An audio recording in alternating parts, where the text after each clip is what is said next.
Gervonta Davis will be fighting Lamont Roach. And there's a lot of pushback because Gervonta Davis is not acting like a four king by fighting Lamont Roach and depleting his legacy. Lamont Roach speaks out about that, but many other people in the YouTube boxing world also have something to say. So we're going to talk about those things, and I'm going to give you my opinion. But I think I'm going to clarify something for you that you'd like. Don't believe all of these historical references that people pull up, because a lot of times they weren't actually old enough or around when the fight actually happened, and don't spend time thinking about what they're actually saying. Let's talk about that in this video.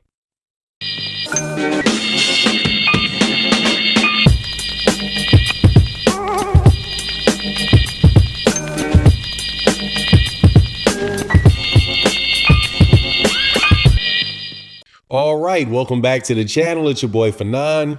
And in this video, we now know for sure that Gervonta Davis will be fighting Lamont Roach in Houston on December 14th, as Lamont Roach himself spoke out and said that that's the case.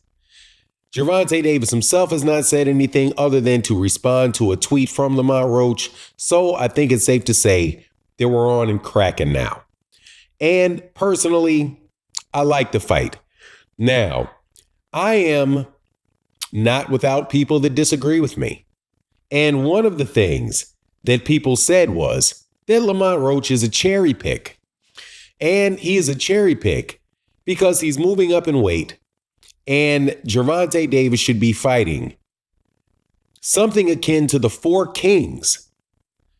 The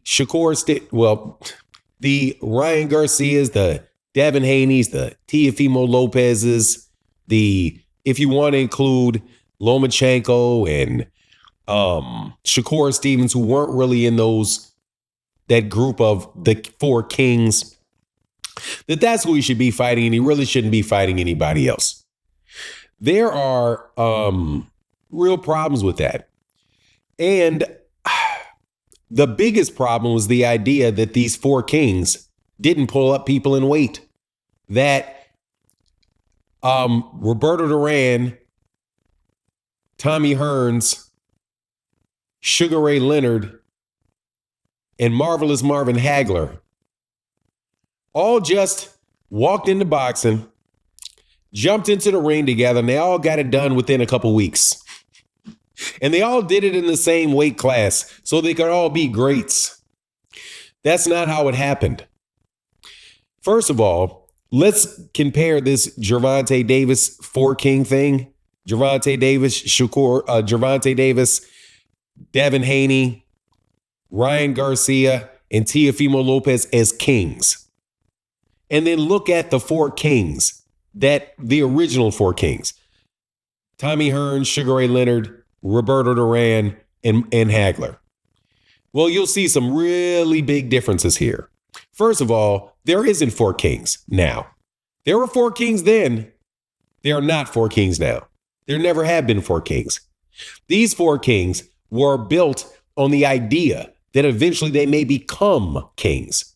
They were never kings. Teofimo's not a king. Ryan Garcia was never a king, literally never won a championship. Devin Haney had never won a championship before. Devin Haney never won a championship when he was being referred to as a king. The only one of the four kings, or the original four kings, that actually had a championship was Gervonta. So what's the difference between that and the four kings? Well, all of them.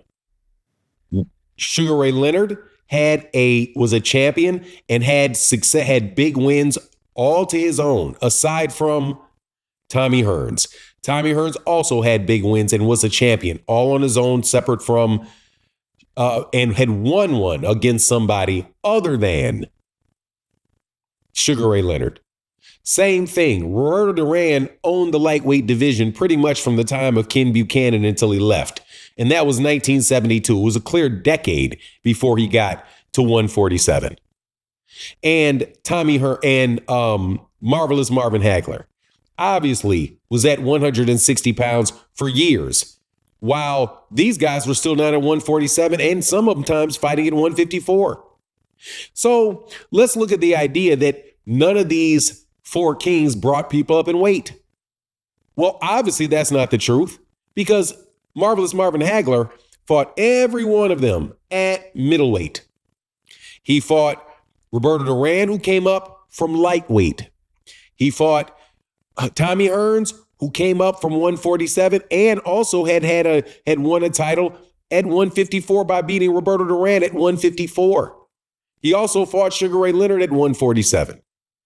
Tommy Hearns brought, if you look at it as these guys are bringing people up, Marvin Hagler moved all those guys up or waited for all those guys to move up. He didn't move down for those guys. He waited for them guys to come up. But guess what he got? He got full credit for beating Roberto Duran, who was a 135 pounder originally. He got credit for beating Tommy Hearns and knocking Tommy Hearns out, who was originally a 147 pounder. And let me be very clear with you that the biggest shenanigans of the big four of all of them was Sugar Ray Leonard.